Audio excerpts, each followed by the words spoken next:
realize I said ZF. I meant ZFC. Thanks. Hey, so I filmed this already.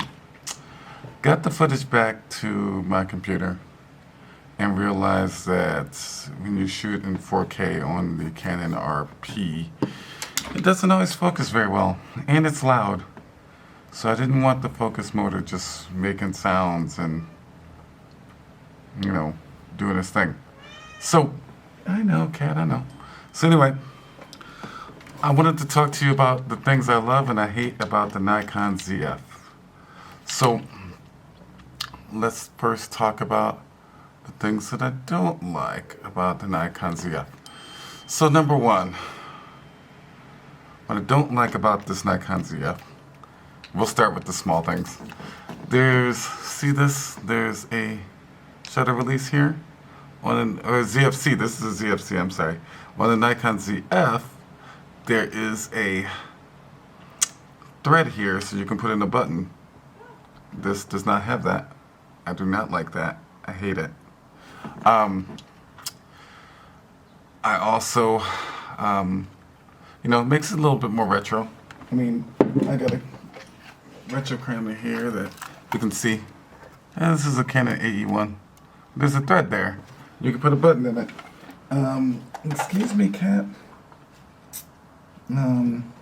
Sort of like, excuse me, cat. If you see my cat, she's intrigued about what's happening. See how here I have a button in there? See it? Oops. Nikes. Alright. Well, I guess I only have like 2 more shots left on this camera. Alright. Put your camera in close and lock mode, guys. Alright, so anyway. I also don't like this right here. So there's a thing here that tells you your aperture. I can't see this no matter what time of day it is 90% of the time. Number 2, I'm not looking there also, but yeah, like it's very dim. Like it's hard to ever see it. I know you're probably not going to see it on here, but the other thing I don't like about this is there's menu buttons, right? I don't know if you can see those. There's menu buttons, and then there's also this plus and minus zoom. I'm used to taking a picture, not that I have anything in here, but taking a picture, and then you can press, they don't tell you this, I don't think, very easily. You can press this center button, this OK button, and it will zoom in right to your area of focus, like most cameras. But then the fact that they have plus and minus buttons that I can't do anything with. Hey, bud, I'm making a video. I'm making a video, bud. Can you go in the window? Thank you. And then, I don't like that. I feel like those are wasted buttons that I could program to do something else. I also don't like that the play button and delete button are over here on this side. I mean, I guess it doesn't matter too much, but I'm just used to them being on another side, and so that's just habit.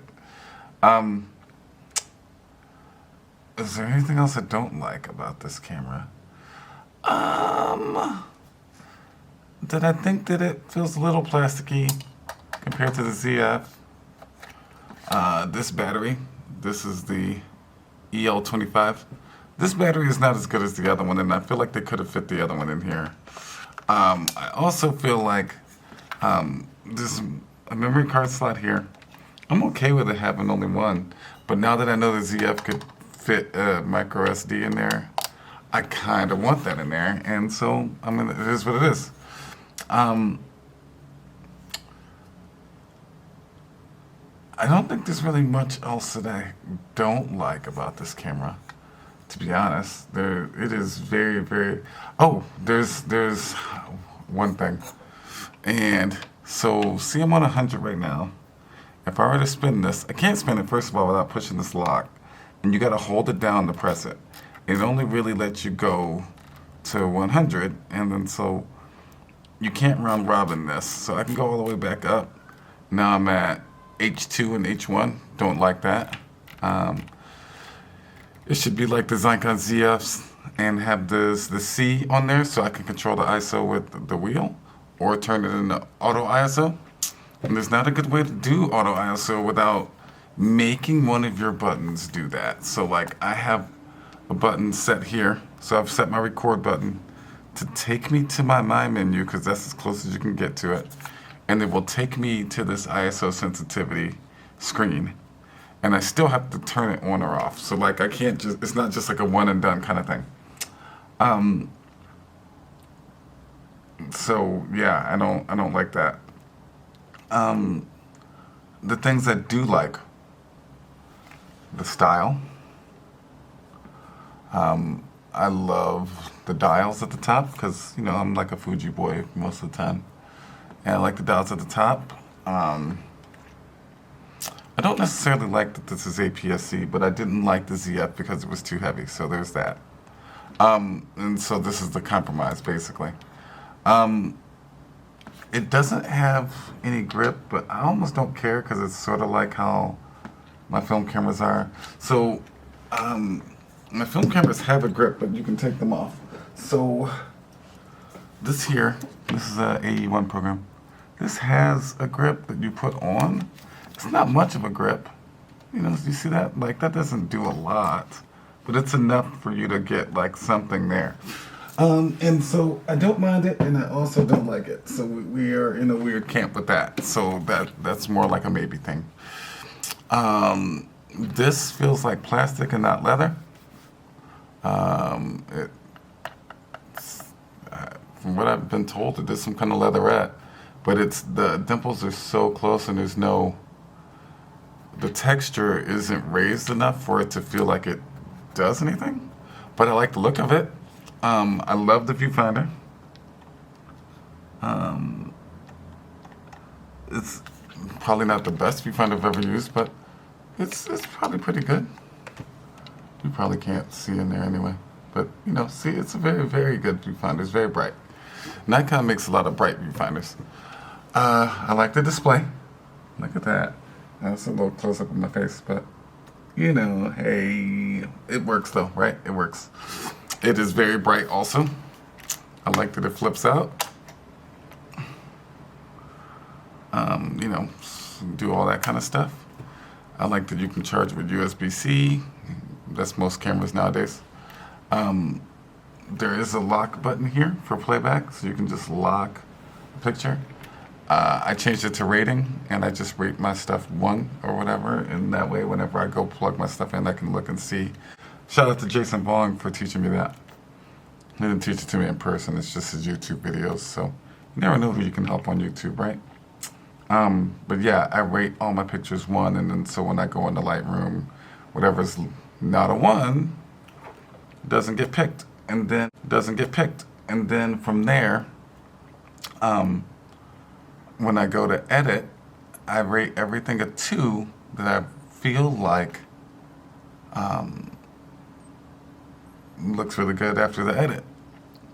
That's how I narrowed my stuff down, and then eventually each process I go through, you know, so 2 typically is, you know, this is a whole other thing for a whole other video, but 2 is for pictures that I don't feel like I need to, you know, that I don't feel like I need to edit or whatever, out of that 1, and then from there I make it 3, and then that's how I kind of pick them based on that, and then I'll pick the 5s after that. But anyway, it's a stupid thing, and all of us have our own little way of, you know, sorting through photos, especially when you have, you know, like 300 photos from a shoot. You got to narrow them down somehow. But what I do want to say to you is this camera is so good for an APS-C camera. I import the photos in the Lightroom, and sometimes they have a little bit of noise in them. Oddly enough, compared to other cameras, this one already has some of the noise reduction turned on when you import it. So like your noise reduction is set to like a 50 already. I'm not sure why. So sometimes I have to turn that down depending on the look I want. But Nikon files seem to just already have some kind of noise reduction added in post, even if you turn it off in the camera. It just imports that way, it seems like.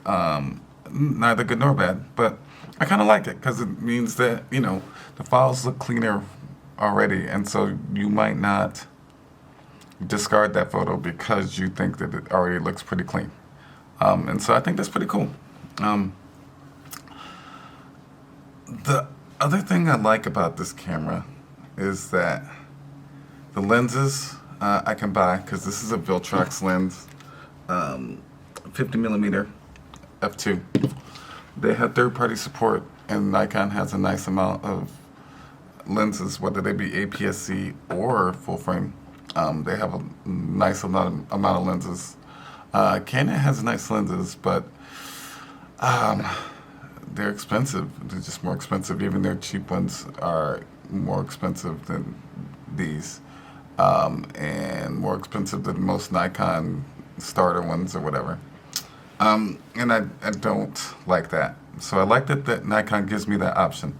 And so part of the reason why it would even be something that I would think of is because it reminds me of the ZF, gives me the lens options, has really great color. I know people say Canon has great color, but I think that Nikon really, really nails the color, and it's more accurate.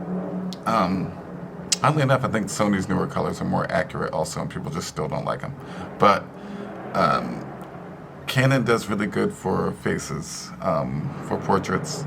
Not necessarily portraits of maybe, say, people of my skin color, but it's not bad. I'm like looking at it right now, and I look a little bit more magenta than I normally probably look. But I don't know if it's helping me out or not helping me out. So there's that.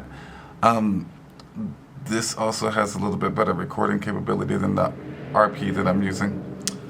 But what I do want to say is that the reason I'm making these videos is because I'm comparing the Canon RP versus the ZF.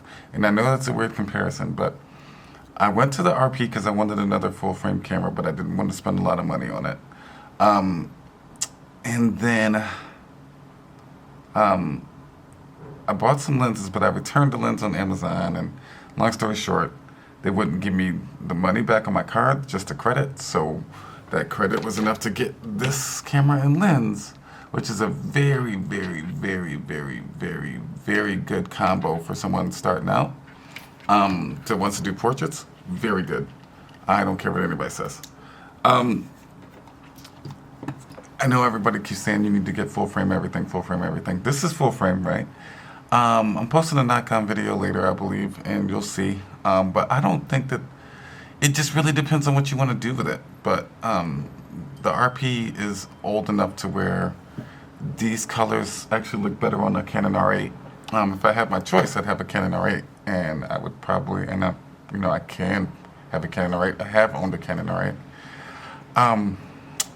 But I got into an area where I traded something deficit.